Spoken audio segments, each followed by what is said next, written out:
ဟယ်လိုမိုင်ဆွန်ခါဒီနေ့လေးကတော့မိုးရတီနဲ့အရန်ကိုလိုက်ဖတ်တဲ့ဂျာဆိုင်ဟင်းခါပူပူလေးကိုချက်စားကြမယ်လုံနီးလေးကလည်းအရန်ကိုလွယ်ကိုတဲ့အတွက်ကြောင့်မို့လို့အတူတူလိုက်ကြည့်ကြမယ်နော်ဒီနေ့လေးမှာတော့နနာကကြက်ပေါင်နှစ်ခုကိုတေချာလေးနူးနေအောင်ပြုတ်ထားလိုက်တယ်ပေါ့နော်အသားတွေအကုန်လုံးနူးသွားပြီဆိုရင်တော့နာကခုနကရေစိမ်ထားတဲ့ဒီအသားတူတွေပဲပြားတွေပြီးတော့ကျွနရက်တွေကိုထည့်လိုက်တယ်ပေါ့နော်နာရဲ့ဂျာဆိုင်ဟင်းကအယောင်အစင်းလေးနည်းနည်းရှိအောင်လို့နာကဒီခန်းချင်တီးနဲ့အယောင်တင်မုံလေးကိုနည်းနည်းလေးအပြင်မှာကြော်ပြီးတော့ထည့်လိုက်တယ်ပေါ့နော်ဒီရေအိုးလေးလည်းပေါ့ပေါ့ဆူလာပြီးတော့အထက်ကကျွနရက်တွေလည်းရသွားပြီဆိုရင်နာနောက်ဆုံးမှာတော့ဂျာဆိုင်လေးကိုတေးသေးလေးစီညက်ပြီးတော့ထည့်လိုက်ပါတယ်နောက်ဆုံးမှာတော့နာကစီအရန်နဲ့များနေတယ်လို့ခံစားရတဲ့အတွက်ကြောင့်မို့စီလေးတွေနည်းနည်းလေးတော့ခတ်ထုတ်လိုက်တယ်ပေါ့နော်ကဲဒီလိုအနေထားလေးဆိုရင်တော့အရန်ကိုစားလို့ကောင်းတဲ့ဂျာဆိုင်ဟင်းကားလေးကိုစားပါတော့မယ်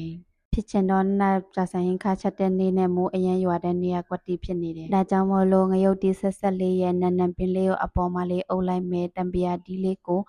ညှစ်ထည့်လိုက်မယ်အဲဆိုရင်တော့အရန်ကိုစားလို့ကောင်းတဲ့ဂျာဆိုင်ဟင်းကတစ်ခွက်လေးရပါပြီစားလို့ကောင်းလားမကောင်းလားဆိုရင်တော့ရုပ်ကိုပဲကြည့်လိုက်တော့